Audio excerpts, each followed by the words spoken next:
잘 보이시나요? 잘 보이십니까? 네. 그러면 시작 한번 해보도록 할게요. 네. 오늘 혹시 강의가 처음이신 분 계신가요? 손,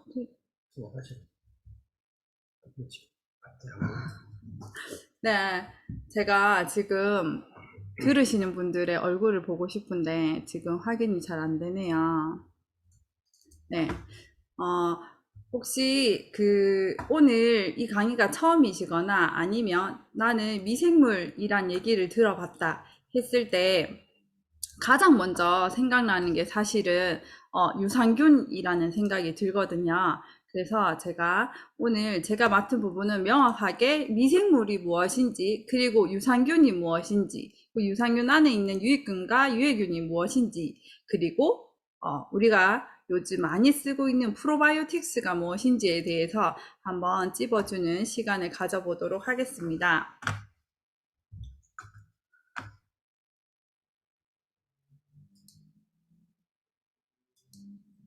네. 일단 먼저 균이 무엇인지부터 얘기를 해보도록 할게요.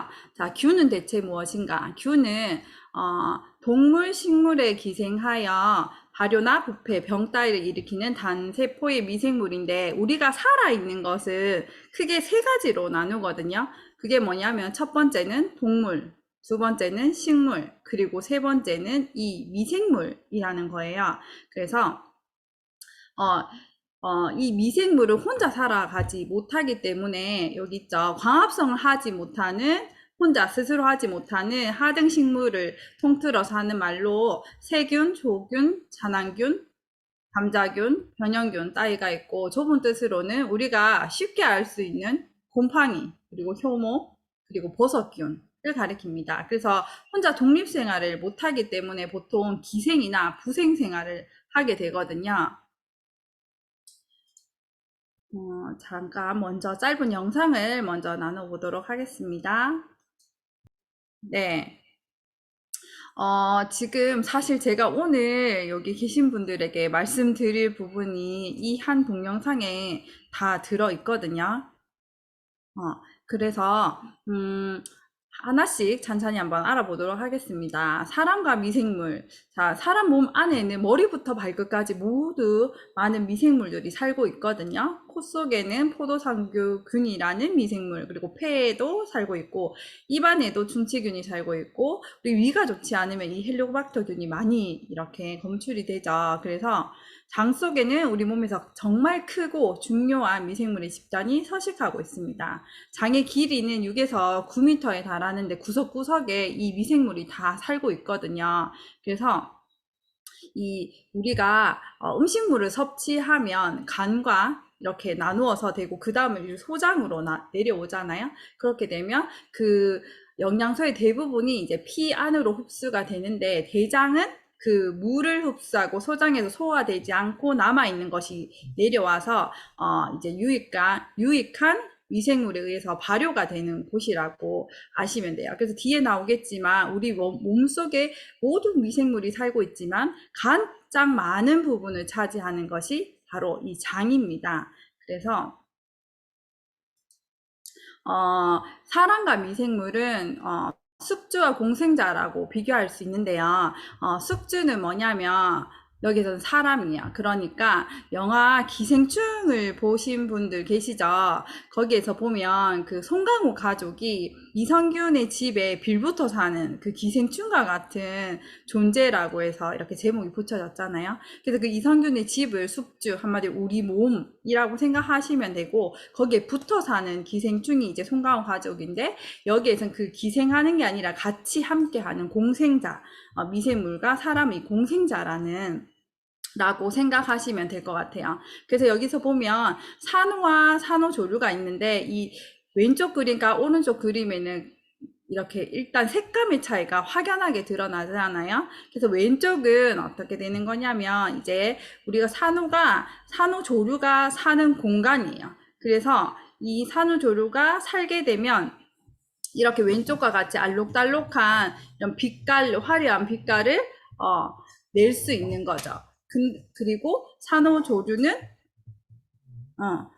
그리고 산호는 사료조류에게 이런 공간을, 살 수 있는 공간을 제공해주는 이런 공생의 관계의 역할을 하거든요. 근데 만약에 바닷속의 환경이 좋지 않거나 어떤 스트레스를 받게 된 산호조류가 스트레스를 받게 되면 결국 독소를 뿜게 돼요. 그렇게 되면 어떻게 되냐면 이 산호가 산호조류를 빼내버려요. 방출해버려요. 그럼 결국은 어떻게 되냐면 이 산호도 이렇게 화려하고 건강하지 않는 상태로 되어버리게 되는 거죠. 그래서 서로가 서로에게 필요한 악어와 악어새 같은 그런 관계라고 생각하시면 됩니다. 그래서 이 미생물은 인체에 들어와서 안정적으로 증식하는 미생물의 집단을 우리는 오늘 정말 많이 얘기하게 될 마이크로바이옴이라고 생각하면 돼요. 한마디로 미생물의 집단, 미생물의 생태계라고 생각하시면 되거든요. 그래서 세균, 바이러스, 곰팡이를 포함해서 1000종 이상의 미생물이 우리 몸에는 살고 있습니다. 그리고 이 마이크로바이옴, 이 미생물의 집단은 우리가 느끼지는 못하지만 우리 몸에 정말 많은 역할들을 하고 있다는 거죠. 우리가 보통 세균이 들어오면 그걸 스스로 이렇게 받지 않으려고 스스로 저희 몸에서 이렇게 어떤 반응들이 일어나잖아요. 하지만 이 미생물은 우리 몸에 반드시 필요한 것이기 때문에 그런 것 없이 자연스럽게 몸으로 들어오게 되는 거죠. 이 마이크로바이옴의 역할은 뒤에도 많이 나오겠지만 탄생부터 자연으로 돌아가기까지 지속적으로 우리 몸에 많은 영향을 하게 되는데 일단 소화, 그리고 면역, 대사, 에너지 조절, 그리고 해독작용, 골다공증 예방에도 좋고 치매 예방에도 굉장히 많은 역할을 한다고 현재 많은 이제 의학계 있으신 의사분들, 한의사분들이 얘기를 하고 있어요. 아까 잠시 말씀드렸던 것처럼 인체 내 마이크로바이옴은 90%가 장애에 존재하게 돼요.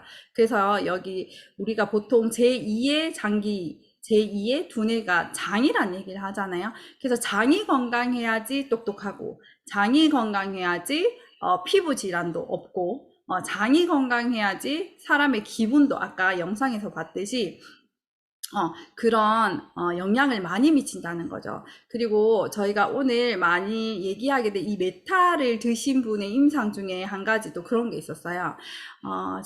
굉장히 피곤한 월말이었는데 몸은 굉장히 피곤한데 기분은 좋았다. 그게 이 장이 건강해서 아까 영상에서 나왔던 것처럼 세로토닌이라는 성분이 나오게 되면서 기분을 좋게 해주는 사람의 행복 호르몬을 이렇게 많이 분비해주게 되는 거죠. 그래서 우리 장 속에는 어떤 균이 살고 있을까를 보면 유익균, 유해균, 중간균 이렇게 세 가지 균이 살고 있거든요. 유익균은 뭐냐면 장내의 pH를 낮춰서 산성 환경을 유지하도록 해요. 그래서 유해균이 정착이 되지 않도록 막아주는 게 이 유익균이라고 생각하시면 돼요. 결국은 이 유익균이 많아야지만 좋다는 거죠. 그래서 한동안은 유익균과 유해균의 비율이 8:2 정도 85대 15 정도가 좋다고 하지만 최근에 연구로 발견된 결과에서는 유해균의 비율이 낮을수록 결국에는 좋다라는 얘기들이 있거든요. 그래서 제가 또 유해균에 대한 역할들을 본다면 항염증 그리고 항염 기능에 이런 면역세포들을 분화를 촉진시켜주고 비만도 예방해주고 유전자의 활성화를 촉진해주는 역할들을 합니다. 그리고 각종 암들을 예방하기도 하는데 여기서 요즘 이 유익균 그리고 마이크로바이옴으로 다이어트를 하는 경우들이 굉장히 많거든요. 그것도 역시 이 위에 있는 비만의 예방의 한 일환이라고 보시면 되고요. 자, 그럼 먼저 유익균과 유해균에 대한 정의를 짧은 영상으로 한번 먼저 보도록 할게요. 우리 몸속에는 보이지 않는 건강 파수꾼이 있어요. 바로 장내세균인데요. 장내세균 비율이 85대 15면 몸이 건강하다고 할 수 있을 정도죠. 장내세균에는 유익균과 유해균이 있어요. 그중 유익균은 우리 몸에 중요한 역할을 해줘요. 장의 기능을 높여줘 음식물 분해를 도와주고 흡수된 영양소가 에너지원으로 잘 사용되도록 하여 체내에 축적되는 것을 막아주기 때문에 비만을 예방해요. 그리고 장내에 나쁜 바이러스가 들어왔을 때 싸워주기 때문에 인체 면역력을 높여줘요. 장 점막을 튼튼히 하는 것도 장성 유익균의 역할이에요. 음식물에서 분해된 아미노산, 비타민 등 좋은 영양소의 흡수율을 높이고 박테리아 독소는 걸러내어 맑은 혈액을 만드는 데 도움을 준답니다. 이런 유익균이 많아지면 우리 몸에 해로운 유해균은 약해집니다. 반대로 유해균이 많으면 유익균이 힘을 잃고 제 기능을 못하기 때문에 설사, 변비, 소화불량, 역류성 식도염 등 소화기 질환이 생기고 유해균이 늘어나면서 화학적 스트레스, 만성피로, 염증 질환도 생길 수 있어요. 제3의 장기 장내세균, 그 중에서도 유익균을 잘 관리해야 건강할 수 있다는 사실 기억하세요. 네, 결국은 우리 몸속에는 이 유익균이라는 것을 잘 관할을 해야지 건강해진다. 그래서 저희가 이 유산균과 그다음에 마이크로바이옴 그리고 프로바이오틱스에 대한 개념을 정확하게 나누어 본다면 유산균은 우리가 어떤 음식을 먹었을 때 음식물 섭취로 이렇게 생겼는 당류를 분해해서 젖산을 만드는 균을 우리는 유산균이라고 불러요. 그래서 아까 앞에서 보셨던 영상에서 유산균과 프로바이오틱스는 별개라는 얘기가 있죠. 자, 거기서 프로바이오틱스는 장내에 도착해서 좋은 효과를 주는 유산균만을 우리는 프로바이오틱스라고 불러요. 그래서 이 유익균을 높여주고 아까 보여드린 유해균을 낮춰주는 것이 이 프로바이오틱스의 역할이라고 보시면 됩니다.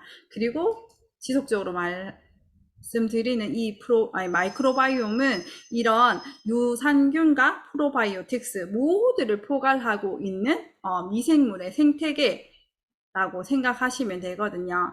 그래서 저도 사실 이 메타라는 제품, 마이크로바이옴이라는 얘기를 듣기 전에 미생물에 대한 관심은 사실 1도 없었고 저도 유산균과 프로바이오틱스의 경계를 아주 모호하게 알고 있었거든요. 하지만 오늘 이런 강의를 준비하며 다시 한번 정립이 되었고 쉽게 얘기하면 이렇다 보시면 돼요. 마이크로바이옴은 머리부터 발끝까지 다 있는 전체를 포괄하는 우리 몸에 없어서는 안 되는 그 미생물이고 그 미생물 안에 미생물이 가장 많이 분포되어 있는 장 안에 이 유산균이라는 것이 있는데 그 안에서 좋은 효과를 내는 것만이 이 프로바이오틱스다. 그래서 요즘 이 유산균 혹은 프로바이오틱스 혹은 또 프리와 프로가 같이 되어 있는 신바이오틱스를 안 드시는 분이 잘 없죠. 각 가정에 저희는 4인 가족인데 4인 가족 모두 이 유산균 프로바이오틱스를 먹고 있거든요.